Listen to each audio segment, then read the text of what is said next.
طرف سے loose T V دیکھنے والے سبھی معزز دوستوں کو السلام علیکم۔ آج میں آپ کو سیر کروانے والا ہوں ایک ایسے ملک کی جو تاریخ میں کبھی بھی کسی ملک قوم کا غلام نہیں بنا۔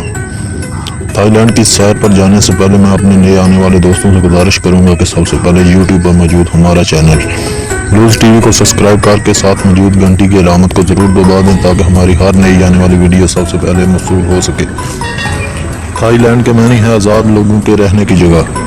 اس ملک کا پرانا نام سیام ہوا کرتا تھا جو ملک تاریخ میں کبھی بھی کسی اور قوم کا غلام نہیں بنا۔ تھائی لینڈ ایک آئینی سلطنت ہے اور پارلیمنٹ کے جمہوریہ اور فوجی جنتا کے درمیان دہائیوں کے درمیان تبدیل کر دیا گیا۔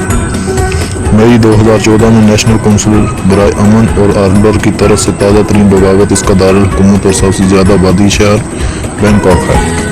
یہ شمال میں میانمار اور لاؤس کی جانب سے مشرق کی طرف لاؤس اور کمبوڈیا کی طرف سے جنوبی طرف تھائی لینڈ اور ملیشیا کی خلیج اور آمنا سمندر اور میانمار کی جنوب افریقی طرف مغرب تک واقع ہے۔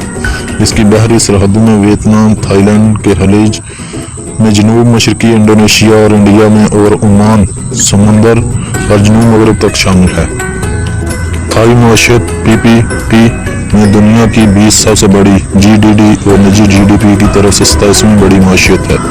یہ ایک نیا صنعتی ملک بن گیا اور 1990 کی دہائی میں ایک اہم برآمد کنندہ بن گیا۔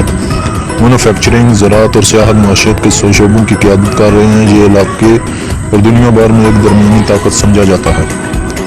بینکاک تھائی لینڈ کا دارالحکومت اور سب سے بڑا شہر ہے۔ تھائی لینڈ ایک وحدانی ریاست ہے جو 76 صوبوں اور ایک خصوصی انتظامی علاقہ جو دارالحکومت بینکاک کی نمائندگی کرتا ہے۔ تھائی لینڈ میں مسلمانوں کی موجودہ تعداد 70 لاکھ سے زیادہ ہے جو تھائی لینڈ کے جنوبی صوبوں میں رہتے ہیں۔ مسلمانوں کی اکثریت اس وقت ناری سوت پتانی وطانی میں واقع ہے۔ پتانی سلطان احمد شاہ صغیر کے زمانے میں ایک مستقل اسلامی ریاست تھی جس کی بنیاد 1350 میں رکھی گئی تھی۔ پتانی نے ملکہ کے ساتھ 1722 کو اتحاد کیا لیکن یہ اتحاد اندرونی خلفشار کی وجہ سے زیادہ دیر تک برقرار نہ رہ سکا۔ چنانچہ پرتگالیوں نے ملاقہ پر قبضہ کر لیا تو پتانی تنہا ہو کر رہ گیا جس نے بعد میں اپنے استقلال اور آزادی کا اعلان کیا، مگر تھائی لینڈ نے اس آزادی سے بھرپور فائدہ اٹھا کر سلطنت پتانی پر کئی ناکام حملے کیے اور آخرکار 1862 کو اس پر قبضہ جما لیا۔ 1808 سے لے کر 1902 تک کئی تحریکوں نے آزادی کی آواز بلند کی لیکن انہیں کوئی بڑی اور لمبی کامیابی حاصل نہیں ہوئی۔ چنانچہ 1909 کو برطانیہ اور تھائی لینڈ کے درمیان اس وقت بات پر اتفاق ہوا کہ صوبہ کلنٹن اور پارلیس برطانیہ کے زیر نگین رہیں گے اور پتانی پر تھائی لینڈ کا تسلط رہے گا۔ چنانچہ اب تک اس معاہدے پر عمل درآمد ہو رہا ہے۔ اس وقت تھائی لینڈ میں کئی مذاہب کے پیروکار ہیں جن میں بدھ مت، عیسائی، ہندو، یہودی اور چین کے کینفاشی شامل ہیں، لیکن اکثریت بدھ مت کے ماننے والوں کی ہے۔ تھائی لینڈ ایشیا کے مشرقی جنوب کے ممالک میں سب سے زیادہ مضبوط اقتصادی حیثیت کا مالک ہونے کے باوجود استعماری طاقتوں سے بھی اب تک محفوظ ملک رہا ہے۔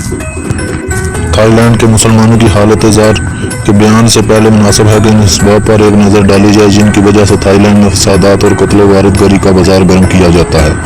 1975 کو ویتنام کی جنگ اپنے آخری مراحل میں داخل ہو کر اختتام پذیر ہوئی تو تقریباً 10 لاکھ افراد اس جنگ سے متاثر ہو کر تھائی لینڈ میں پناہ گزین ہوئے۔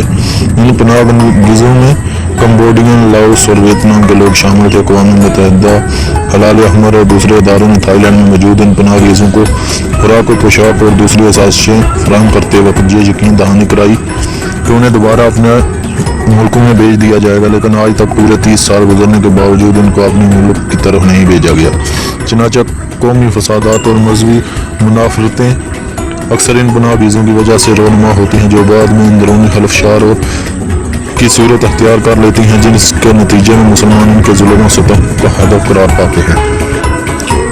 پچھلے کئی ماہ سے تھائی لینڈ کے مسلمانوں کی حالت کافی خستہ ہے۔ تھائی حکومت مسلمانوں کو ہر قسم کے فسادات کی جڑ سمجھتی ہے اور روز ان پر ظلم کے پہاڑ توڑتی ہے۔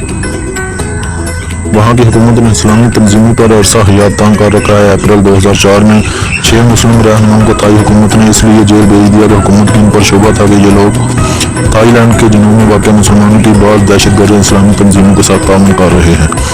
چنانچہ مسلمانوں نے مختلف صوبوں میں مظاہرے اور احتجاج کا ایک سلسلہ شروع کر دیا، مگر 22 اپریل 2004 کو بدقسمتی سے تھائی حکومت امن پولیس کے ہاتھوں